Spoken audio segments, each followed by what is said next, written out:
Hello students, welcome to Veena classes. आज मैं जो आपको पढ़ाने वाला हूँ वो है class 10 CBSE English first flight का chapter number 5 the ball poem. इस पोएम को लिखा है अमेरिका के एक बहुत ही मशहूर फेमस पोएट जॉन बेरीमैन ने। आज इस कविता में हम लोग पढ़ने जा रहे हैं इसकी समरी, इसके टफ वर्ड मीनिंग्स और ये कविता से कभी हमें कौन सा मैसेज या इस कविता को बनाने के पीछे कवि का क्या रीज़न था, इस बारे में हम लोग डिटेल पढ़ने जा रहे हैं आज। कविता शुरू करने से पहले आपको एक इम्पॉर्टेंट बात बता दूं, ये जो कविता है इस कविता को शुरू करने से पहले कवि ने एक सिनारियो क्रिएट किया है। वो सिनारियो क्या है उसके बारे में पहले जान लेते हैं। इस कविता का मेन कैरेक्टर जो कवि ने कहा है वो है एक छोटा सा बच्चा और उसका एक छोटा सा बॉल। और ये सिनारियो जो है, यहाँ कवि जो है समंदर के किनारे खड़े हैं, जहाँ एक बच्चा कवि नोटिस कर रहा है कि अपने बॉल के साथ खेल रहा है। तो आपने शायद समंदर देखा होगा, डॉक या हार्बर हम जिसको बोलते हैं, जहाज वगैरह जहाँ पे आके रुकता है या खड़ा होता है। तो ऐसा एक सिनारियो कवि ने क्रिएट किया है कि कवि जो है वो समंदर के किनारे खड़ा है और थोड़ी ही दूर में कवि के पास जहाँ पर एक छोटा सा बच्चा जो है बॉल के साथ खेल रहा है, और कवि थोड़ी सी दूर से इन सारे चीज़ों को, वो उस बच्चा जो खेल रहा है उस चीज़ को ऑब्जर्व कर रहा है। ऑब्जर्व कवि करते करते ये देखा कि बच्चे का जो बॉल है वो बच्चे के हाथ से गिरकर किसी भी कारणवश वो जाकर पानी में अर्थात समंदर में गिर जाता है। और समंदर की जो लहरें होते हैं, आप जानते हैं बड़े बड़े लहरें आती है समंदर में, उस लहरें के साथ जो है उस बच्चे का जो बॉल है उस बच्चे से दूर जाते रहता है। तब उस बच्चे का क्या फीलिंग होता है, उस बच्चे की क्या स्थिति होती है या मानसिक स्थिति होती है, उस आधार पर ही कवि ने इस कविता को लिखा है। चलिए शुरू करते हैं कविता को। लाइन बाय लाइन मैं अभी आपको बताऊंगा, उसके लिटरल मीनिंग बताऊंगा, उसकी समरी हिंदी में अच्छे से बताऊंगा। और आपके कन्वीनियंस के लिए पूरे कविता को मैंने छोटे छोटे स्टैंजा में डिवाइड कर दिया है ताकि आपको अच्छे से समझ आए और छोटे छोटे स्टैंजाओं से आप क्या कर पाए, इसके पूरे डिटेल को अच्छे से पकड़ पाए। चलिए शुरू करते हैं। सबसे पहले एक बात आपको और इम्पॉर्टेंट इन्फॉर्मेशन बता दूं, आपके सिलेबस में जितनी भी पोएम्स है, प्रोज है, फिक्शंस है, शॉर्ट स्टोरीज है, उसके ऑथर के नाम, पोएट के नाम आपने ज़रूर याद रखना है, क्योंकि हो सकता है कभी एग्ज़ाम में इस किस्म के सवाल आए तब आप उसका ऑथर का नाम अच्छे से लिख पाए। तो जॉन बेरीमैन अच्छे से आप देख लेना, ये ऑथर का नाम है या पोएट का नाम है। शुरू करते कविता को। मैंने स्टैंजा वाइज, जैसे कि मैंने बोला, मैं स्टैंजा वाइज आपको समझाऊंगा, एक एक करके शुरू करते हैं। What is the boy now who has lost his ball? What is he to do? I saw it go merrily bouncing down the street and then merrily over. There it is in the water. बहुत अच्छे से हर चीज़ों को मैं बताऊंगा, आपको ध्यान से सुनना है और हर शब्द को अच्छे से आपने परखना है। सबसे पहले कवि ने बोला है कि जैसे कवि ने पहले सिनारियो मैंने आपको अभी थोड़ी देर पहले बोला कि बच्चे के हाथ से फिसल कर या जिस कारणवश भी वो जो बॉल है वो बच्चे के हाथ से जाकर समंदर में यानी पानी में गिर गया और लहरों के साथ वो दूर दूर बहते जा रहा है और बच्चा जो है वो किनारे से देख रहा है। तब कवि बोलते हैं What is the boy now? ये बच्चा अभी क्या करेगा? कभी दूर से इन सारी चीज़ों को ऑब्जर्व कर रहा है कि बच्चे में क्या मानसिक स्थिति अभी बन रही है, किस किस्म की उसमें अलग अलग प्रतिक्रिया उसके शरीर में हो रही है, इसके मन में हो रही है, उस चीज़ को कभी बयान कर रहे हैं। कभी बोलते वो बच्चा अभी क्या करेगा? Who has lost his ball? जिसने अभी अभी मेरे आंखों के सामने ही अपने बॉल को खो दिया है। What is he to do? क्या करेगा अभी बच्चा? वो किस किस्म के स्टेप लेगा अपने बॉल को फिर से लाने के लिए? I saw it go merrily bouncing down the street and then merrily over. There it is in the water. कवि को यहाँ पर एक बहुत ही इंपॉर्टेंट चीज़ कवि ने बोला है। इस चीज़ से इस रिलेटेड कोई सवाल आपके आए तो मैं आपको बता देता हूँ। यहाँ मेरिली शब्द का कवि ने इस्तेमाल किया है। आपने देखना 2 बार कवि ने मेरिली शब्द का इस्तेमाल। मेरिली का मतलब होता है जॉयफुली, यानी बहुत उत्साह के साथ, बहुत आनंद के साथ इस चीज़ को। अब सवाल ये आता है कि कवि ने बॉल के साथ इस किस्म के जो शब्द है क्यों उन्होंने जोड़ा।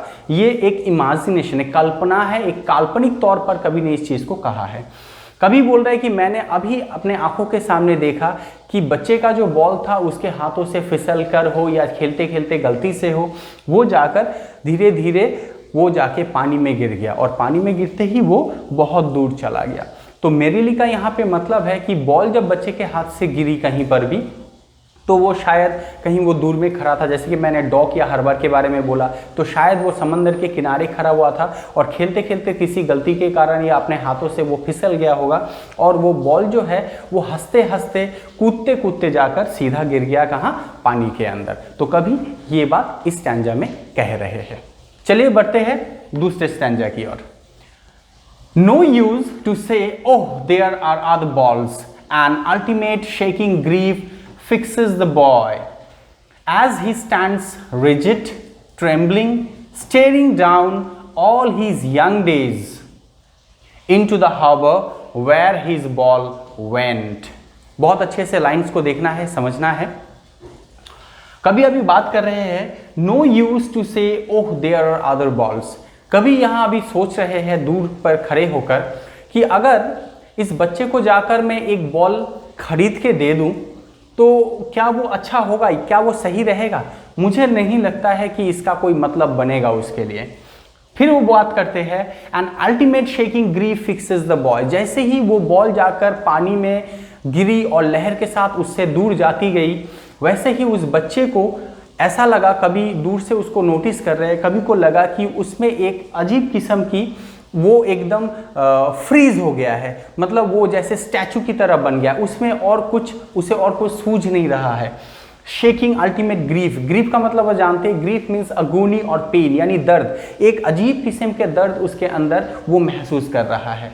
As he stands rigid trembling and staring. Rigid का मतलब होता है सख्त हो जाना, यानी वो हिल नहीं रहा है, वो एकदम कठिन हो गया है। ट्रेम्बलिंग का मतलब होता है शेकिंग और शिवरिंग, यानी वो कांप रहा है, डर के मारे हो, नर्वसनेस के लिए हो। और स्टेयरिंग कर रहा है, स्टेयर का मतलब होता है गेज, मीन्स स्टेयर करना, एक दृष्टि से देखना कोई भी चीज को। तो कभी बोल रहा है कि वो कठिन हो गया है, सख्त हो गया है, वो कांप रहा है डर के मारे और अपनी बॉल को एकदम एक दृष्टि से देख रहा है कि बॉल उससे दूर जा रहा है। All his young days. Now what do you mean by young days? This is a very important line for you. Young days का मतलब होता है, कभी ने यहाँ उसको समझाया है इस वर्ड के द्वारा कि हो सकता है उस बॉल के साथ, जिस बॉल के बारे में कभी बात कर रहे हैं कि बच्चे से बॉल जो है दूर चला गया, उस बारे में कभी बोल रहे कि वो अपने यंग डेज, हो सकता है बचपन से उसी बॉल के साथ वो खेल खेल कर बड़ा हुआ है। आपके भी शायद ऐसे कोई मेमोरीज होंगे, आपकी बहुत सारी यादें किसी डॉल के साथ, टॉय के साथ या टॉय कार के साथ, कभी भी कुछ इंपॉर्टेंट पेट के साथ कभी जुड़ी रही होंगी। तो वो जो है वो आपके लिए प्राइसलेस है, जिसका कोई मोल नहीं होता है। तो वो अपने सारी जिंदगी बचपन से उसी बॉल के साथ वो बच्चा खेल कर बड़ा हुआ है। हो सकता है अपने फ्रेंड्स के साथ, अपने सिबलिंग्स, भाई बहन के साथ वो बच्चा उसी बॉल के साथ उसकी बहुत सारी मेमोरी, यादें जुड़ी हुई है। तो जैसे ही वो बॉल उससे दूर जा रहा है, उसकी मेमोरी भी उससे दूर जा रही है। तो कभी उसी चीज़ से समझा रहे हैं कि यंग डेज में उसके उस बॉल के साथ बहुत मेमोरी थी, उसकी यादें थी, जो भी उसके साथ, उस बॉल के साथ, लहरों के साथ चली जा रही है। Into the harbor where the ball went। जैसे मैंने बोला कि जैसे ही बॉल जो है वो लहरों के साथ दूर चली जा रही है नदी में, क्योंकि आपको पता है लहर आती है तो सब कुछ खींच कर लेके चले जाती है समंदर की, तो बॉल जा रही है तो उसके साथ उसकी मेमोरी, उसकी यादें, उसके सारे पुराने जितने भी सोच थी वो सब उस बॉल के साथ चली जा रही है। चलिए बढ़ते हैं आगे, देखते हैं। I would not intrude on him. A dime, another ball is worthless. Now he senses his first responsibility in the world of possession। बहुत इंपॉर्टेंट लाइन्स है, मैं आपको समझा रहा हूं, इसीलिए मैंने कोट भी कर दिया है। इन सब चीजों को ध्यान से आपने देखना है। कभी बोल रहे I would not intrude on him. Intrude means interfere, means interrupt, यानी कभी को अभी लगता है कि जैसे ही वो बॉल को देख रहा है, एक दृष्टि से घूर रहा है कि बॉल उससे दूर जा रहा है, वो क्या कर रहा है, कभी को पता है कि वो एक बहुत ही दर्द में है, क्योंकि उसकी मेमोरी उस बॉल के साथ चली जा रही है। वो जो बॉल है वो रिप्लेसेबल है उसके लिए, मतलब जिसको हम रिप्लेस नहीं कर सकते हैं। अब वो क्या बोल रहे कि मैं अभी उसके पास नहीं जाना चाहता हूँ, उससे डिस्टर्ब नहीं करना चाहता हूँ। क्यों? क्योंकि मुझे लगता है वो अभी अपने दर्द और वो जो है उसके सोच के अंदर वो फंसा हुआ है, मतलब, और मैं जाके उसे उस दर्द से निकालना नहीं चाहता हूँ, मैं उसे उस चीज़ को महसूस करवाना चाहता हूँ कि वो दर्द को फील करे। फिर वो बोलते हैं यार dime, what do mean by dime? जैसे कि मैंने बोला, कवि जो है हमारे मिस्टर जॉन बेरीमन, ये यूएस के राइटर है, तो वहाँ जो है डाइम जो है वो एक जैसे आप जानते हैं करेंसी, वहाँ पर करेंसी की तरह इस्तेमाल होता है। 10 सेंट्स इक्वल टू 1 डाइम। जैसे हमारे यहाँ इंडिया में पैसे होते हैं तो वहाँ डाइम होता है। तो कवि बोलते हैं कि एक डाइम में एक फिर से जो है एक बॉल तो आ सकता है, लेकिन बॉल जो है वो वर्थलेस है। You know what the mean of worthless? Worthless means valueless, जिसकी कोई मूल्य नहीं है। हालांकि मैं चाहता हूं तो उसे ऐसे 10 बॉल, 50 बॉल, 100 बॉल खरीद के दे सकता हूं, उसको कंसोल करना है, करने के लिए। लेकिन कभी चाहते हैं कि मैं उसे नहीं दूं, क्योंकि वो बॉल का जो नया बॉल, अगर मैं उसको एक टाइम में 50 बॉल या 100 बॉल खरीद के दे दूं, वो उसके लिए मूल्यहीन होगा, उसके पास कोई वैल्यू नहीं रहेगा। He senses his first responsibility. Now what do you mean by responsibility? कभी अभी दूर से ऑब्जर्व कर रहे या खुद वो फील कर रहे कि उस बच्चा अभी इस वक्त उसकी मानसिक स्थिति क्या हो रहा है, तो कभी को लगता है कि वो अपने फर्स्ट रिस्पॉन्सिबिलिटी मीन्स अकाउंटेबिलिटी, अपनी जिम्मेदारी का एहसास उसे हो रहा है कि उसे काफ़ी जिम्मेदार होना चाहिए था। जब वो बॉल को खेल रहा था उसे पता होना चाहिए था सामने पानी है, अगर किसी कारणवश बॉल मेरे हाथ से फिसल जाए तो ये जो बॉल है पानी में चली जाएगी और मैं उसे किसी भी हाल पर वापस नहीं ला सकता। सो द ऑथर सेइज कि वो अभी अपने जिम्मेदारी का एहसास कर रहा है कि मुझे इतना गैर जिम्मेदार नहीं होना था, मुझे बॉल के प्रति, क्योंकि ये मेरी बचपन की याद है, इसके साथ मेरे बहुत सारी मेमोरीज, मेरी यादें जुड़ी हुई है, तो इसे मुझे और संभाल के खेलना चाहिए था। तो कभी बोल रहे कि उसे अभी हो सकता है अपनी पहला जिम्मेदारी, जो बच्चा है उसे अपनी पहली जिम्मेदारी का एहसास हो रहा है, क्योंकि बॉल जो है बिलोंगिंग्स उसकी बहुत अपनी थी, वो उससे दूर चली गई है। In the world of possessions, कवि ने लास्ट में क्यों बोला कि possessions, you know what the mean of possessions that you actually belong to, जो आपकी अपनी हो, जो आपकी खुद की हो, जिसके ऊपर आपका अधिकार हो, आपका मालिकाना हो, उसे कहते हैं पोजेशंस।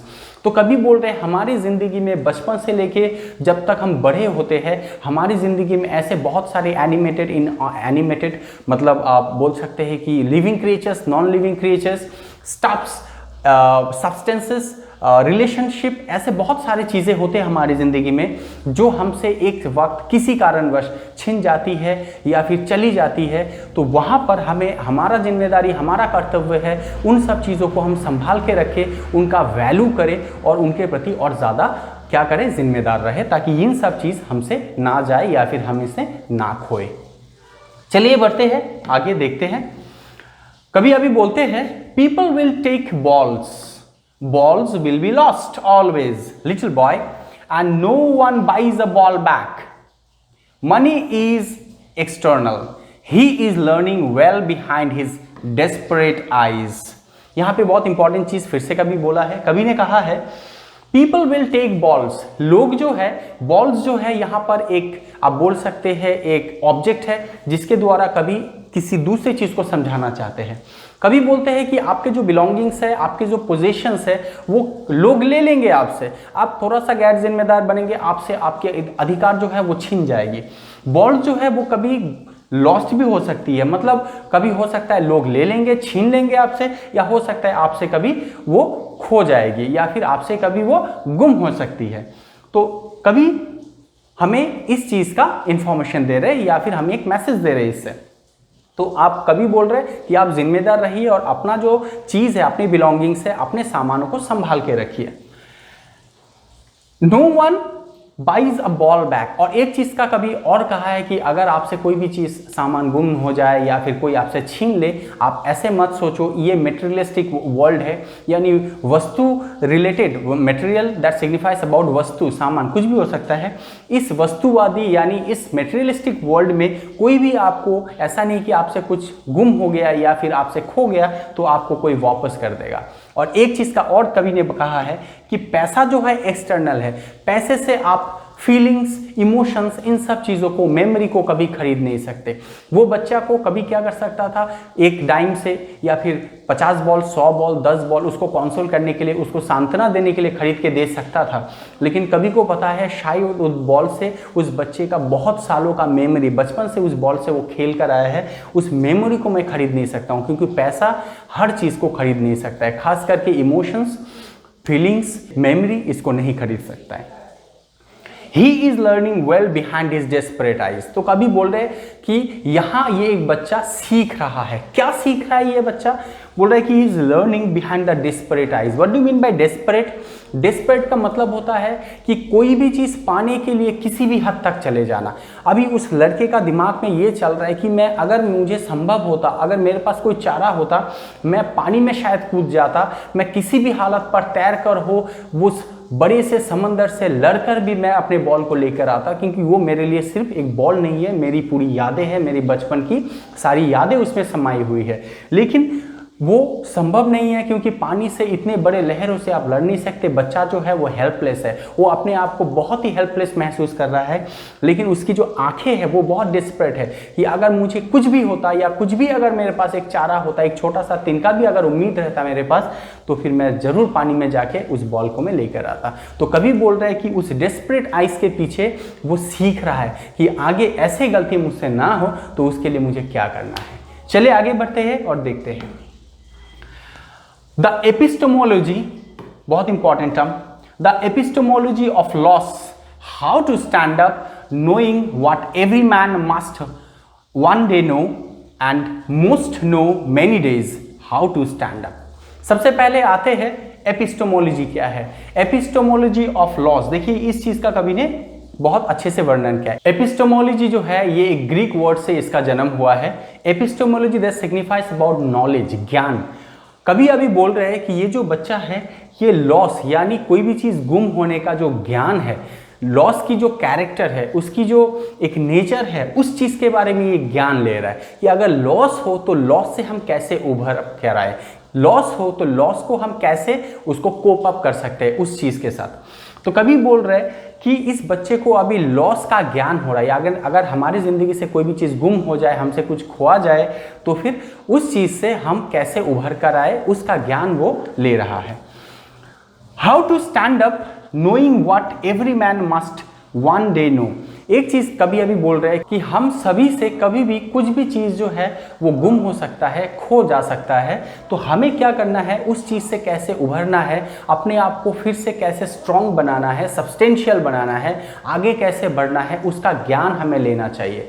ये जो चीज है वो बहुत लोग क्या होता है, खोकर किसी भी चीज़ को सीखते हैं, और बहुत लोग जो है वो most know many days how to stand up, और बहुत लोग पहले से ही जानते हैं, शायद ऐसी सारी घटना या फिर इंस्टेंसेस उनके साथ पहले भी कभी हुई होगी, जिसके चलते बहुत लोग जानते हैं कि ऐसे परिस्थिति से हमें कैसे बाहर निकालना है। और कुछ लोग जो है वो इस चीज़ को एक्सपीरियंस करके सीखते हैं, और बहुत लोग पहले से ही जानते हैं कि कैसे आगे बढ़ना है और ज़िंदगी को आगे बढ़ाना है।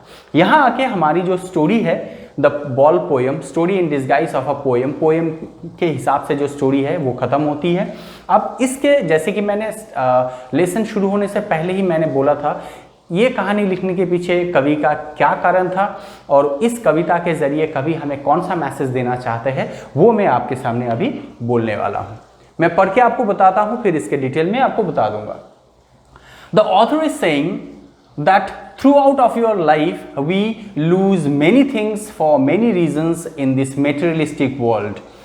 Let it be substances or relations, but don't repent too much for all those, rather we should move ahead. But he is also telling us to be more responsible and cautious, as such incidents might happen again in future. So be alert and be strong. इस चीज़ को बहुत ध्यान रखिए। कभी यहाँ पे हमें बताना चाहते हैं कि कोई भी चीज़, वो भले ही सब्सटेंसेस हो, कोई पदार्थ हो, वस्तु हो, सामान हो या रिलेशनशिप हो, कभी भी बड़े से, छोटे से लेकर बड़े तक हमारी ज़िंदगी में ऐसे बहुत सारे चीज़ें, घटना, इंस्टांसेस, कभी भी कुछ भी हमारे बिलोंगिंग्स या रिलेशनशिप हमसे खो सकती है, हमसे छीन सकती है, टूट सकती है, बिखर सकती है। लेकिन हमें क्या करना है, उसके बारे में पहले से ही ज़्यादा अगर पॉसिबल हो तो रिस्पॉन्सिबल होना है।